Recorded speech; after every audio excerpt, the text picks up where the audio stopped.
Hello, everyone, and welcome back to the Where Does It Come From podcast.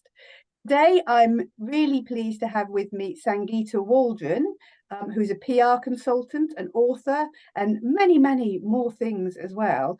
So, first of all, I'm going to ask Sangeeta to introduce herself and share her fascinating journey, because I'm sure the audience would love to know more about all the interesting roles you've had.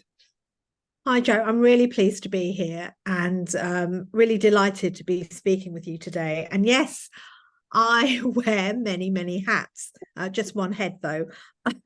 So I run my own PR agency called Serendipity PR and Media, which I set up in 2009. But I've been over 30 odd years in this industry. And I started out my career. Well, actually, if I rewind a little bit, it might be interesting, but I actually completed my college and university in India. And I came back to the UK. And when I came back to the UK at that time, there was a recession going on, and there was no jobs, basically. And I thought, what am I going to do? And I was on my own, and I went to the job centre. He offered me a job, and I thought I couldn't possibly work at the job centre. And I went back to where I was staying, and I just said, "Oh, someone's offered me a job. You know, the job centre's offered me a job." And he said, "Go back and take it. Somebody's offered you a job and you're wearing dungarees. Go back and take that job." So it was a job at the job centre. And while there, somebody said to me, "Why don't you apply for the civil service? They're doing a fast track at that time." So I applied, I got through. So I spent the first 5 years of my career working in the cabinet office, writing speeches for a previous prime minister and speeches for ministers. But I just thought this was not what I really wanted to do when I came out of uni. I really wanted to be a copywriter. And there's just so much creativity, believe it or not, that you can do with the prime minister's speech. So I left and I went to go and work for a very small not-for-profit called the Panost Institute. And at that time, it was really well known for the work it was doing in what we call the Global South. And that was my first kind of press and media job. And then after that, I just kept looking at the Guardian job pages to fast track my career. And along the way, I was the first head of PR for the Women's Institute.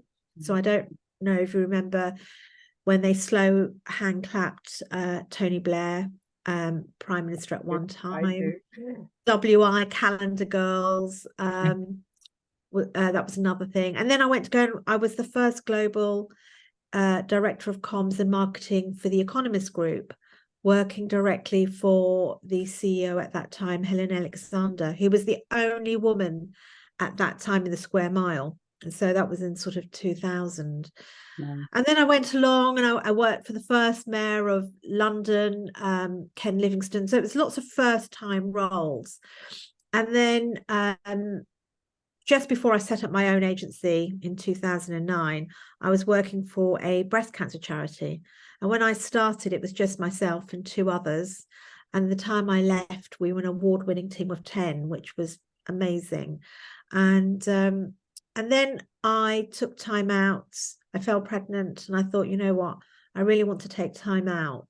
And I also know I'm not the kind of person that can be, sort of multifunctional, multitasking, because I thought our son would be wearing his shoes on his ears if I was trying to do everything at once. So I took time out and we were in that privileged position that I could. And then 2008 happened, the global recession, everything went pear-shaped. And that's when I set up my agency because my husband lost his job and I thought I need to do something. So, and I also thought if I can survive a global recession, I'll survive anything. And here I am. Amazing. I'm feeling my imposter syndrome coming on, hearing about all the things that you've done. Absolutely amazing. I it's suffer a lot from imposter syndrome. I think I always remember when they offered me the job at the Economist. I put them on hold because I thought they must have got the wrong person. I So do yeah. I do actually have that occasionally because there's a lady called Jo Salter who was the first ever RAF fighter pilot, and she's now a speaker. And I was on the train recently, last year I think, and the BBC rang and said, "Oh, hi, you Jo Salter?" And I've been interviewed on the BBC before, and I said, "Is it me you want, or the RAF pilot?"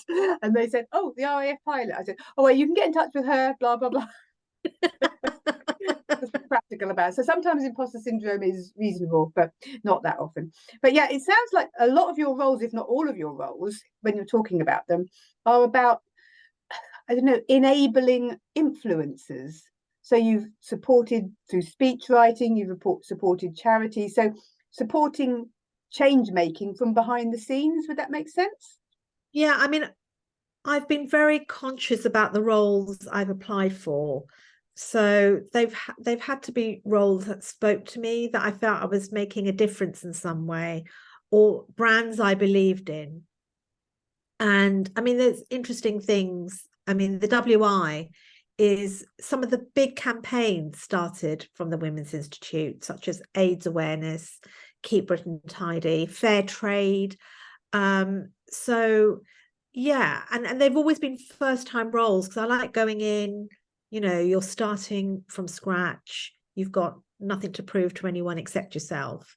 And yeah, so yeah, you're right. I've never heard somebody kind of summarize it in that way. It's a good summarize, that it's about enabling. Just thinking, well, it's enabling, but as you say, the firsts. So, I mean, the Women's Institute is amazing, and they get so much. I suppose they get a little bit of ridicule as people who make nice flower arrangements and things like that. But I was in the Women's Institute myself as a member. I left at lockdown, as many of us did. But the campaigning part of it is massive, but also the community part of it, So you've got women of all ages getting together to do something creative. And I think just there's a real positive in that, as well as all of the amazing campaigning. And there's a lot of that going on as well. Absolutely. I mean, community is so important. And I know we're going to talk a little bit more about community because community touches everything. It really does. And with the with the steps that have been taken over the last 30, 40 years to almost push community to the backside, you know what I mean? The back, the backside, something different, but to push community out of the way and focus purely on bottom line, and I think people are now going, enough, especially after lockdown. We want some community. We want to be able to talk with people and have a good working environment. And it's not just always about the bottom line, and we have to look after our people and all the people of the world. But it's amazing hearing about your journey. And as I say, I'm incredibly imposterish. So the second question I was going to ask you was your journey in relation to sustainability, because we met at the recent event I helped organise called Threads of Change, when you were talking about your book, Corporate Social Responsibility is Not Public Relations. And I know we talked at the time about that, and also about how that fitted in with greenwashing and all of these kind of things. But I'm interested in knowing, how did you see this whole balance between corporate social responsibility and PR, especially over the recent years with greenwashing rearing its ugly head? Yeah, I mean, that's a really good question. So I've worked a lot with charities, and so before writing the book, part of my career has been working within charities and where you have corporate partners, and you always have corporate partners that are not really sincerely supporting the charity. It's more about the the brand, and they're always saying to the charity, we want this celebrity, get this celebrity, we want this, we want that, and they really beat the charity over the head with their demands. So that's one thing. And if we go back to 2019, which seems like a lifetime ago, and I say that because that was a turning point, but in 2019 we were we didn't really value corporate social responsibility, or we call it CSR.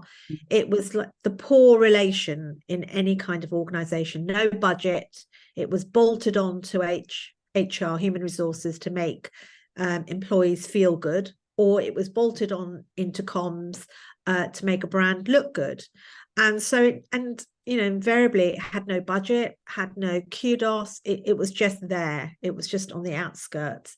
And then along come the pandemic, and it's changed everything, because while we were all sat at home, we were really looking at organizations and brands and how they were delivering what they were doing. And during that time, we all decided, doesn't matter where we were in the world and what we were doing, we all wanted better from brands and businesses. And so much research and data came out during that period showing people really wanted brands to be walking their talk and not to be greenwashing. So I feel that while the pandemic's been really hard and taken away a lot from us, it's also given us this value of what CSR is and what it can do for us. Yeah, I think you're right. I mean, there's a huge number of, I mean, I don't want to say positives, but it's not positives. I suppose it's learning points from the pandemic. I mean, one was the love of nature, of course, community we've already talked about. And also, it seems to me, and I was only talking about this the other day, the Christmas of 2020, so the first Christmas that we had lockdown, people were gifting responsibly, weren't they? There was a real different sense of, I suppose people who were furloughed had money in their pockets, people had time on their hands, so they were looking up different businesses and finding out their backgrounds. People were much more aware about supporting local initiatives. And I remember that Christmas in particular as being one where my own small business, Where Does It Come From? It was shocking and lovely how many people wanted to support us through buying gifts with us, which was amazing. But I don't know, I suppose maybe I am slightly cynical, because since then, I feel that there's been a lot of push from government and our market systems that we have in place in the world, certainly our part of the world, to push people back to where they were before the pandemic when it comes to their behaviours, their spending, and again, looking at the bottom line of things. I don't know what you feel about that. Oh, I agree, but I think the workplace has changed fundamentally and we are pushing back. So hybrid working is still in existence. And if I look at my local community, my local high street, in 2019, we had lots of charity shops and lots of betting shops. Now it's full of cafes and it's thriving because more and more people are working from home, or they want to work locally and they're going into a local cafe to work from. So I think in a way we've our mindset has changed. We want more from our working lives. We don't want to be doing that hamster wheel, that traveling. And also cost of living has soared and people don't have the income even to get into work. I know some people are saving just on travel. Yeah. So while there is this kind of pushback, because I guess it's economics and all that kind of stuff, but I think I've been talking to lots of people and people are saying we need a different way to measure economics of a country.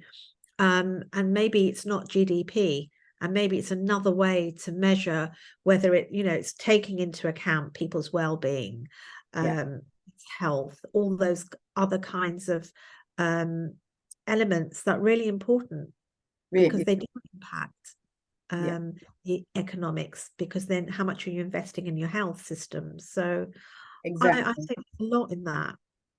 No, absolutely. And I don't know if I'm sure you've come across it, but if anyone listening hasn't come across it, I did a podcast with Erinch Sahan from Donut Economics earlier this year. So if you're interested in new economic systems, which I personally am, that's a good podcast to listen to, because that does exactly what you just said, Sangeeta. It talks about the different things that you need to focus on rather than just the bottom line. You're looking at the environment, community, the whole worldwide health, and I think there's going to be a lot more work on economic systems over the next few years, because I think, as you say, a lot of us are realizing that just looking at the money is not a measure of how well a society is working, and we can see that in the UK at the moment.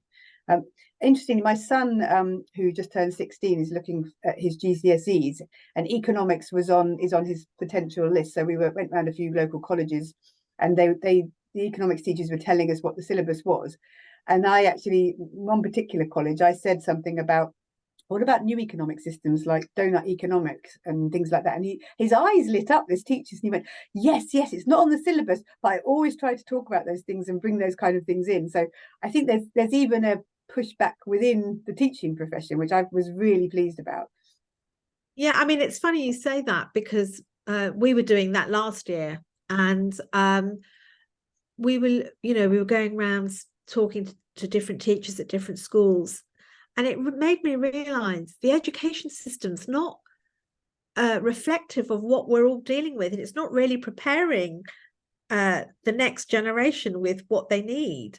Right. And again, that's something else that's come up a lot, in conversation, is the world is changing, and we're not equipped. Governments are not equipped. We're very short-termism with everything, and that's got to change fundamentally, because there is no business without the planet. No. Yeah, and so I think when we need to really get our heads around that, because we're at this tipping point. Definitely. We had at our Threads of Change event where you kindly spoke, we had a whole day on education, and I still feel we didn't, there's so much more that could have been said and hopefully will be said, and we're planning to do more on that. But we had university people in, we had somebody who's just recently graduated, we had Kishore Shah, who's a expert in this area, talking about education systems, so teaching skills and knowledge and all of those things, but you can't just fill people's heads with facts now, because the way the world is now, it's almost like you need to learn how to learn, don't you? You need to learn how to move into an environment and cope with it, and the rapidly changing world that we're now in. It's how do you have the skills to deal with that world? Absolutely. I mean, and also there's so much information. You also have to check your source of where your information's coming from. And I mean, we've touched on community in the pandemic, and there's something that I just want to mention. During the pandemic, local communities started to rely more on their local newspaper than ever before for local news, because people wanted to know what's happening locally. So I guess, also with information streams, we need to check our sources, because we know there is just so much misinformation, and that's dangerous. I think that's such a valid point, Sangeeta. I think that's it touches on everything, doesn't it? Because it touches on politics, the very people who are making the big decisions in this world, people who are taking information from an unreliable source and making their voting decisions based on that. It has such a big influence on things, shopping decisions, all sorts of different things where people are, the sources of the information are not maybe reliable, because there's no clear way yet, has been devised, and hopefully it will, to actually fact check information that people are seeing, and that is very frightening, I think. Yeah, I think that now what is happening is, before, we had conscious consumers where we were all making informed choices, but now it goes at a much deeper level, where I think we can't just sort of look at something from the surface. We've got to, sadly, really dig and to understand, is this really a brand that's saying what it says it's doing? Is this a political party that we really want to vote for? Is it really saying what it's saying? Because things are not what they appear, sadly. And we're finding, I mean, this term greenwashing has come out since 2019. We're using it in so many different ways. And it's a kind of, it's really sad because it's reflective of the world we're living in. We can't trust the information. We can't trust people. We can't trust politicians. We can't trust brands. I mean, what can we trust? And I think it comes back to, if we know our local community, then hopefully we can trust our local community, our neighbours, the small businesses, the small brands. I think it's very much that right now. Yeah, no, I think you're right. And that is the education, as you rightly say, that we need to be giving to our next generations, is how to see through this and find the true information at the bottom. Just because something is on the internet, or just because someone tells you something, or just because something's printed on a newspaper, you don't just take that at face value, which unfortunately is the case, I think, for quite a lot of the population at the moment, and through no fault of their own. It's just the way that their lives have been, And I think we've seen, as you said, in politics, we've seen in the UK a change from, I'm not saying politicians were honourable before, but I think we found that now that we know that there is proof politicians lie, and they can lie without being punished for it. And it's kind of almost, the culture's developed that it's okay to lie if you don't get caught. Whereas I think in the past, if somebody did get caught lying in business or in politics or ever, that would be their career certainly damaged, if not over. Yeah, and before sort of chatting with you today, I was really thinking about this, and I was thinking, because politicians now seem to get away with lots of things, it kind of feeds down to what we expect of others and ourselves. And maybe we now have this sort of, I don't know, this very loose kind of fabric of what we see as truth and what we are willing to accept. It's all very sort of, there's no, the areas are not black and white anymore.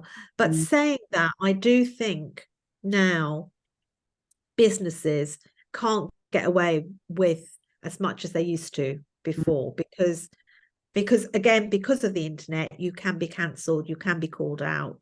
Yes.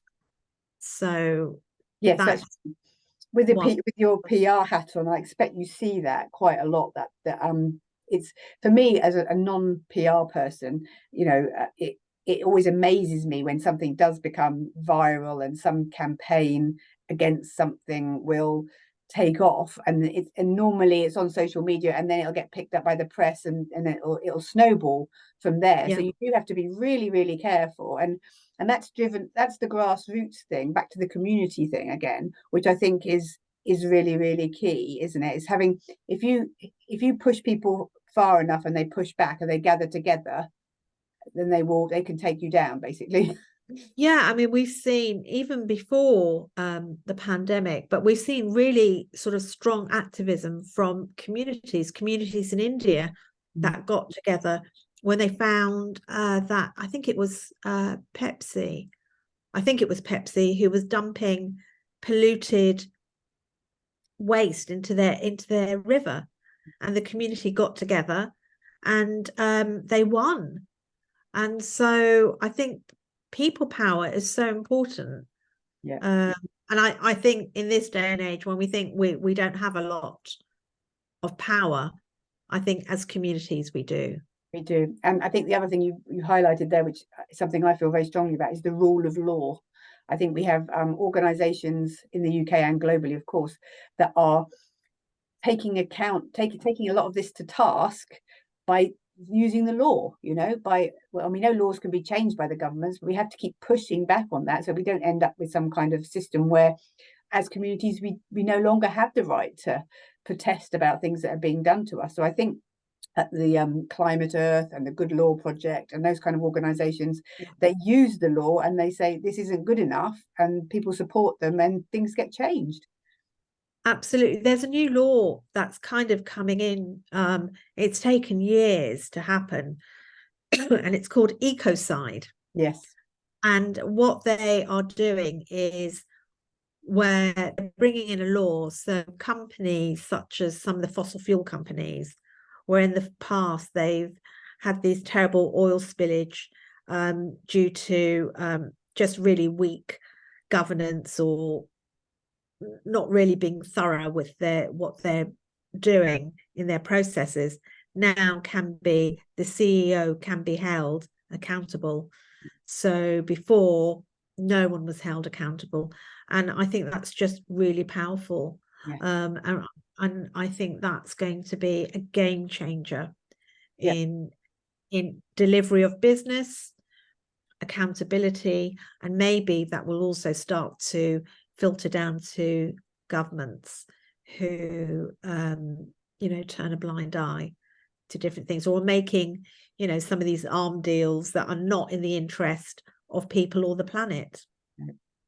No, I agree. And I really hope you're right. No, you just reminded me, when I did my postgrad, which is, I don't know, probably 10 years ago now, I remember learning that I did a development management one. And I remember learning that basically a CEO wouldn't be personally liable. It would be a business. And I remember being quite horrified by that. And if you think about what's been happening with water quality in the UK, and these companies they know that they just think of it financially. They can keep dumping sewage in our water systems, and all they do is pay a fine, which actually is far less money than they would have to pay to clean it up. And you think, well, that can't be right, can it? No, and there's the dumping of sewage is a really good example of, I remember during 2021, or when we were still in lockdown, people were tweeting about the dumping of sewage, and it became a campaign online. And that is people power. And now we're talking about it. At that time, I remember when it was called Twitter, now it's X, that everyone was really outing their MP and shaming, and quite rightly so, because that's just, I can't even fathom how or why we would let that happen to our waterways. Yeah. I do sometimes feel we have got a bit complacent generally in assuming other people will sort all these things out for us, and I think assuming your MP is actually going to stand up for the things that we would consider to be right, I think these grassroots, there are some amazing people who put everything on the line to raise these issues and get people interested, but I think there's still a huge number of people who just think it must be okay, there must be something going on, because they wouldn't do this to us. But I think we're now beginning to realize that when it comes to money, yes, they would, And I think it comes back to this point where in the past we could assume, now it is our responsibility.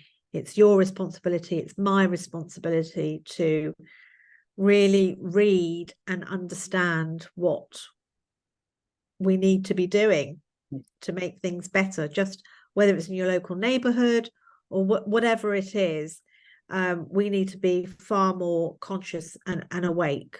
Yes, that's exactly right. Conscious and awake. And people talk about, I don't want to get involved in politics. And I agree, I can understand that. But I think people don't understand what politics means. It doesn't mean going around the streets talking to people and knocking on doors necessarily. It means being involved in your local communities, your national community. And as you say, being awake, knowing what's happening and helping where you can to get the things that you want to happen. You can't just expect it to happen if you don't get involved in it. So I think that's a really good point.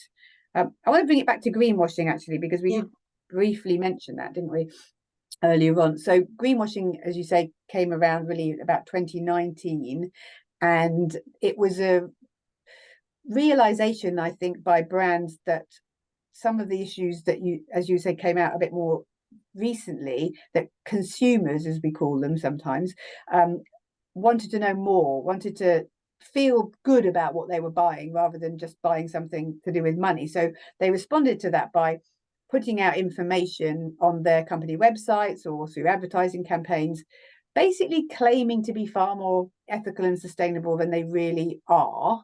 But there's been legal pushback on that. I believe Norway now has an anti-greenwashing law, and there's other laws going on, coming onto statute books in various places, whereby companies can no longer claim things that are not true. So what's your thoughts about that? I think it's so necessary. because we can't rely, as we know, we can't rely on businesses to be telling us the truth. Look at the fossil fuel industry, look at the tobacco industry. I mean, they've for years have had data showing what those products will be doing to our health, but they've hidden it. And yes, Europe's far more advanced with its sort of greenwashing laws than we are here in the UK. And I think it you know, what brands do is they kind of look at their CSR or their, you know, what they want to tell the world and what they want to tell their customers, but it's not baked into their business strategy. It's not part of their purpose.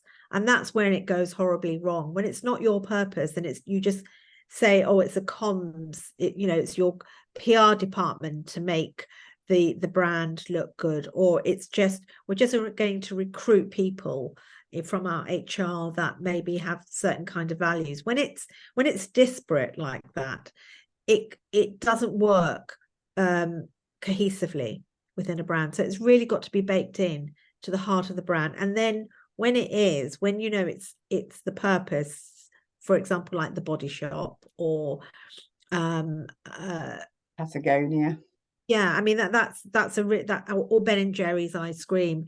You know that they are doing everything with that one mission or whatever that might be, and you can buy from that knowing as the consumer, whatever your intention is, that it's joined up with the brand. But you find a lot of brands like Boohoo.com, H&M, they're just selling the consumer what they think the consumer wants, and that is greenwashing. Yeah, no, we talked about this, I think, didn't we, as threads of change when it came to some of the fast fashion brands, and I think obviously that's up my street to find out more about, but the information on their websites I always find really interesting, as I think I've mentioned to you before. So they'll put something like 15%, and I'm making that number up, 15% of our cotton is from responsible sources. And you think, well, hang on a minute, what about the other 85%? You know, Yeah. So it's how they position these things. And then they'll have photographs of farmers smiling away happily, scything something. You know, it creates that illusion of something being good. And my friends recently dragged me to a fast fashion shop because they said I had to go and see what it was like. And I remember I won't name the brands, but I remember being quite horrified by the amount of recycled polyester that they were talking about. You know, this is all really good because it's recycled polyester. And my friend that I was with actually bought a dress because she said, well, it's good because it's recycled polyester. And I said, well, no, it is good that they've recycled the polyester, but by putting it in a dress that's going to go get washed over and over and over again, it's not solving the microfibers problem at all. If they used a sustainable natural fiber or something like that, which is going to cost them more, which is why they don't want to, that's far better for the environment. But people catch on to the recycled and the, you know, these words that are powerful, and they believe that they're then doing the right thing. Yes, and it's that sort of good PR, isn't it? Recycle, 15% organic. You don't think about, you know, like you say, the rest of the 85%, or you know, using less water. All these kind are buzzwords. They mean nothing unless it's really joined up. And I also think, you know, we've also got to be more awake, because there is no way a £5 t-shirt can be a good thing for the planet, because it doesn't mean that farmer is going to make that full £5. They probably get something like 50p if they're lucky. Oh, not nowhere near. I Even wouldn't not have thought. that.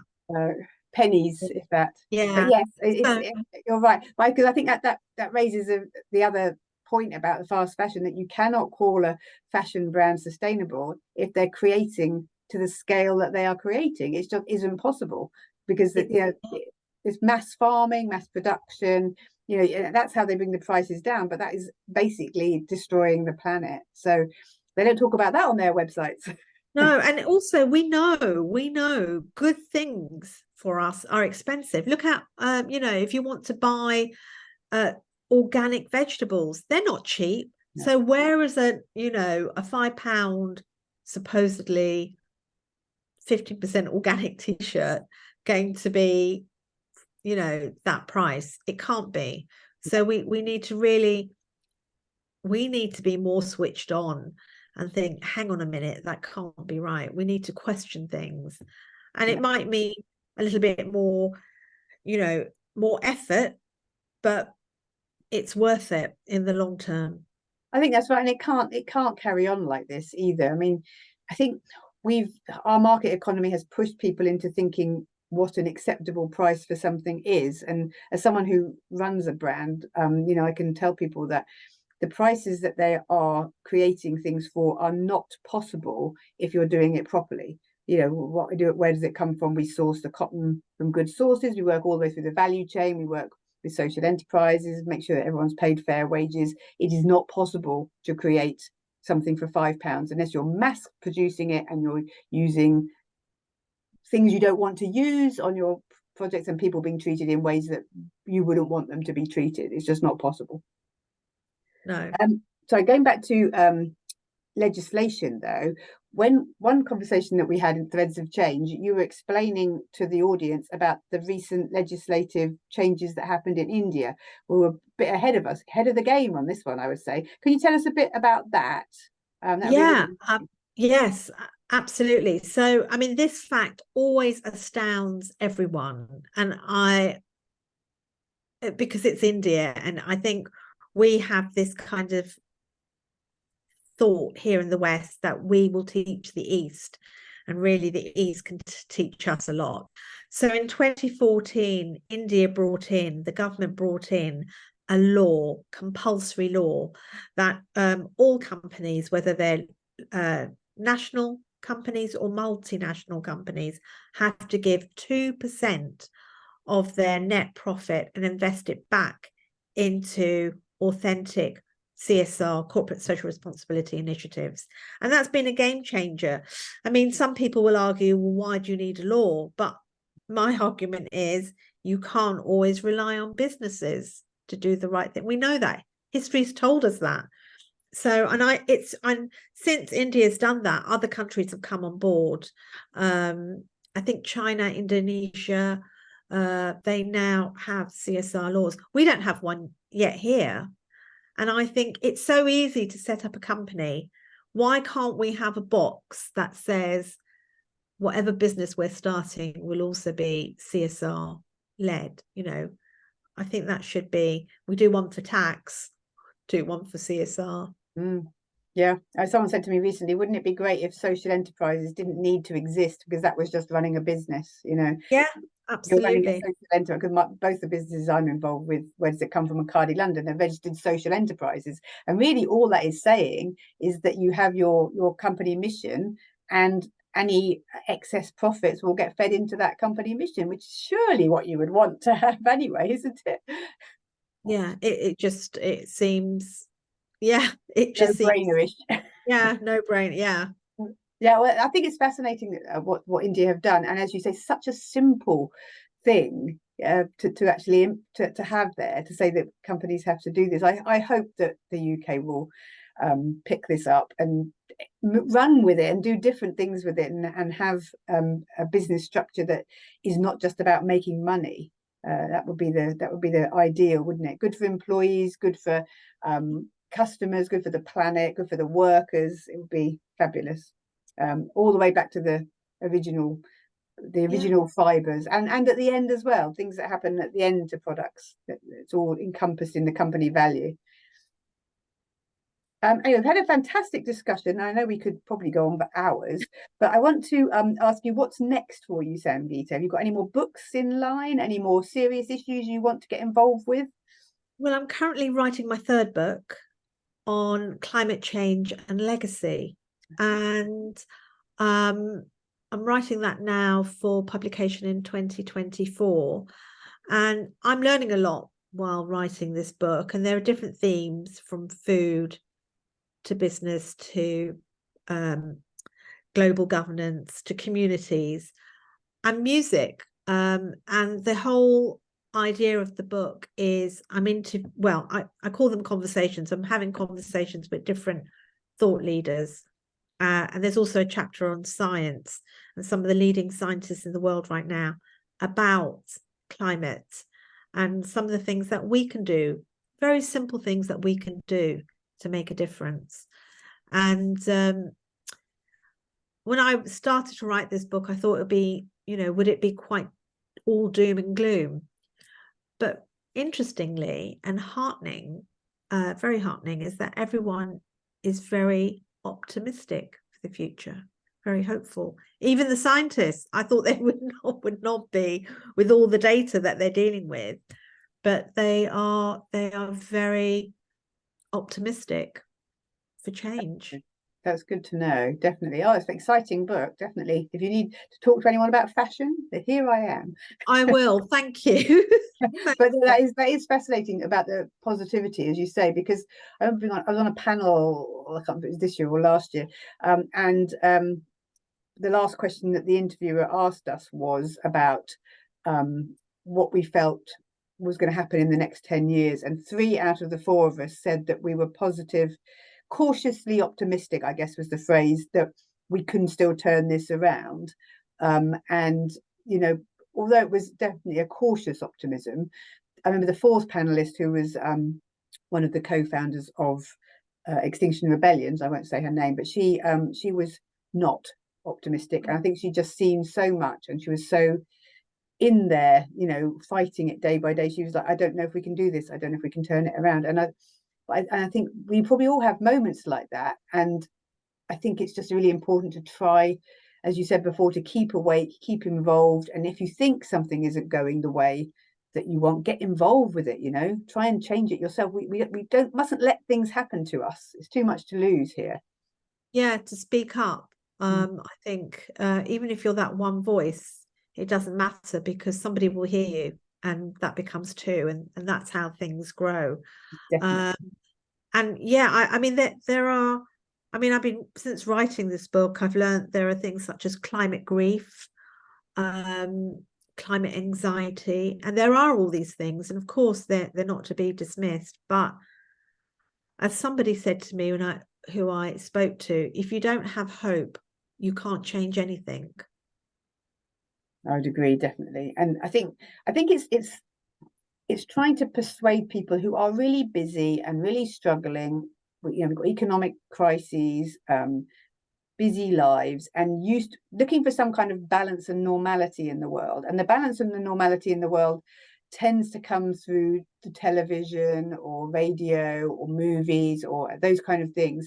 We need somehow to infiltrate and get the message through. That's why I loved Don't Look Up, the movie last year, because I think that showed really clearly, in an entertaining way, what happens if we don't get involved. What happens if we just let things happen to us? So I hope we're going to see more of that kind of thing as well.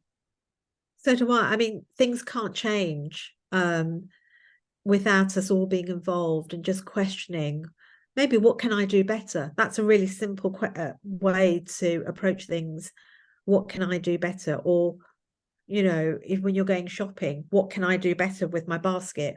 Yeah. Or if you're going into a fast fashion shop, what can I do better if I need to buy something? Turn around and walk out. Better?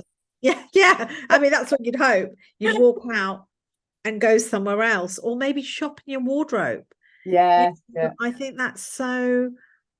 I just think that's really powerful, shopping in your wardrobe. Yeah, all your friends' wardrobes, or your mum's wardrobe. Absolutely. Yeah. No, I agree entirely. And there's loads of exciting things going on in fashion. It's not a negative thing. It's just steering clear of those fast fashion brands, in my view, definitely. But I agree. Brings us on to the last question, which is very neatly, is what do you recommend, Sangeeta, that people can do as individuals to help drive change? And obviously buying your book is a key part of it. I love that plug. Yes, I mean, just to question, just don't take things at face value. I think just to question and just come back to what can I do better? What's the one simple thing I can do? Because it starts with us. It doesn't start with you or who, it really starts with us. And if we can make one change, whatever it might be, you know, we're going to buy one vegetable in season. That's one change. You're not going to shop for a month.